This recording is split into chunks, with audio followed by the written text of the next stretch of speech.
Just as Midray had guessed, Obela could feel the danger as well. It's so strange.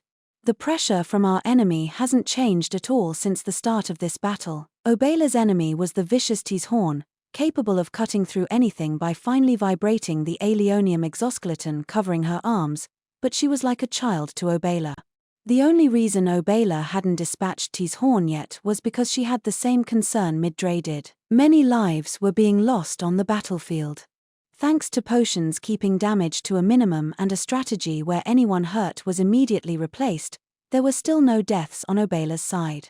However, the Insectus were waging an onslaught with no care at all about casualties, and their force had already been reduced to less than half its initial size. Nonetheless, the enemy force Obela detected with her super intuition skill was still just as powerful as before, with no decline whatsoever.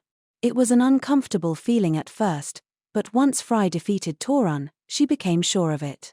One of the enemy's greatest fighters was dead, but nothing felt different. It meant not even losing an insect master dented the insector force at all, or maybe it meant something even worse. Perhaps losing insect masters was even part of the enemy's strategy. No way. That's just preposterous, but she couldn't call it impossible. She recalled the time when her colleague Zerario complained about how stubborn those guys were. Just beating them isn't enough.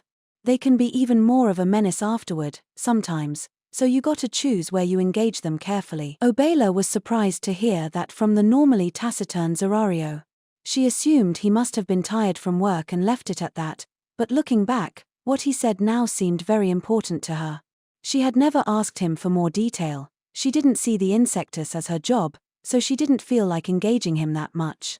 That was a bad habit that went beyond just Obela, Feldway and the other top mystics tended to be that way, but now she regretted it. They really needed to keep each other abreast of the bigger problems, at least. But it was too late for that.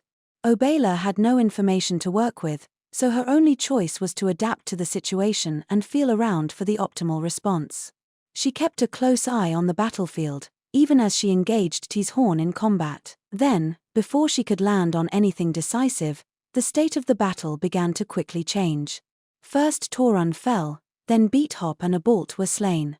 But despite losing these generals, the enemy's war power didn't decline one bit.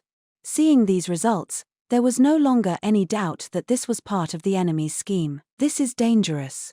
Maybe we should stop defeating insect masters. Those foes needed to be defeated, but Obela and her allies needed to play it safe, first and foremost.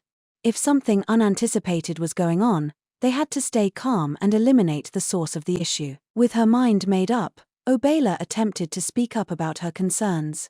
She was just a bit too late. Right at that moment, Midray eliminated Saril. The remaining insect masters were Tizhorn, facing off against Obela, Mujika, whom Geld was keeping in check, who was still giving Gopta and Ronga a hard time, and finally Zeth, whose battle against Carrera was in another dimension from everyone else. Half the Insectus had been defeated, leaving just those four. A pall crossed Obela's face for a moment, as if she knew something bad was going to happen. It didn't escape Tishorn's attention. Ho ho ho. I see you've noticed, said Tizhorn. The lower-level insect masters are nothing more than the first act. With the power of those such as my master, it doesn't matter whether they're here or not. Tizhorn had the strength to back that statement up. She was a high-level insect master, number 4 on the depth chart, and her EP was over 1.8 million, not much different from period, but her presence near the top of the 12 insect masters over many eons demonstrated just what she was capable of. Cross-dimension slash. The shock wave that shot out from Tishorn's arms became a cutting edge, ruthlessly slashing through everything it encountered.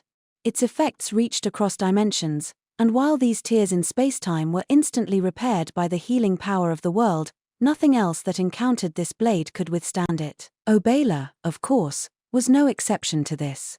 She had instantly spotted it coming and wasn't incompetent enough to let it hit her, but now it was clear Tizhorn was more of a threat than she'd thought.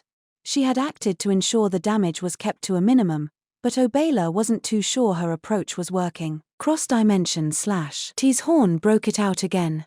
The violent shock wave surged toward Obela. Trying the same move? Obela said. You know it won't work twice. Ho ho ho. Tizhorn laughed. What an interesting thing to say. Whether it works is for me to decide, not you. T's Horn had a point. No one was foolish enough to take the enemy at their word. If T's Horn thought it wouldn't work, she wouldn't have used it again. She thought it'd have its intended effect, and so she launched the same attack twice. And Obela only advised her against it because she didn't want that to happen. The advice wasn't taken, of course, which gave Obela a new respect for her foe. The way she so casually makes the most optimal decision each time proves she's very used to battle. It'd be easy enough to simply win, but if I want to disable her without taking her life, that'd be tough even for me. Obela had already seen just how capable T's Horn was. There was a clear difference in strength between them, with Obela firmly at the top. However, that was based on the assumption that she hadn't been wounded in the battle against Michael.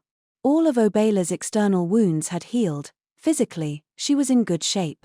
But she hadn't fully replenished her energy yet, and it'd be a mistake to say she was in top form.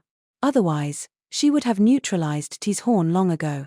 Now she couldn't, and that was why she was in this mess. But either way, there was no time left for indecision. Behold, my master. The moment T's Horn shouted that, her fighting skills took a great leap. Just like Saril, she could put herself into overdrive mode at will. But there was one difference from Saril. Unlike him, she had full control of her overdrive mode, letting her make more effective use of its time limit. Cross-dimension / dance of conclusions. It was an attack like nothing before it.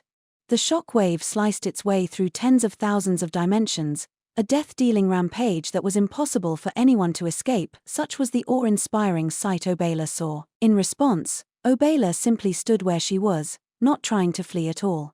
Or so it seemed. Now that she had given up on neutralizing T's Horn, Obela had decided to break out all her force and simply kill her instead. Divine nature, release, she softly stated. It was the only warning she gave that she was about to give her full effort. The god-class gear she was clad in regained its star-like sparkle. With Obela running her magical force through it, it was back to its original level of performance. In Obela's hands was a gigantic double-edged sword. This was the Beast Slayer, Obela's beloved long sword, evolved into its true form. The cryptids were Obela's sworn enemy, and against them, she had to abandon any noble aim to go easy. If she was that lenient, there'd be no end to the damage they'd cause. She always worked hard to exterminate them with optimal efficiency, and so, once Obela decided to fight, the only allowable conclusion was to destroy the enemy, no matter what happened to her surroundings. The true nature of her 20 million EP rating was about to be demonstrated to the world. Ho ho ho. A little too late to fight for keeps now. Just as T's Horn said, Obela was already trapped in the zone of extinction the cross-dimension / had just created. This kept Obela from escaping via spatial transport, and so there was no way to prevent the incoming blade from slicing her to pieces. Or there shouldn't have been. But in the end, that was nothing more than child's play, Obela said. The dimensional / hit home, ripping open the space around her.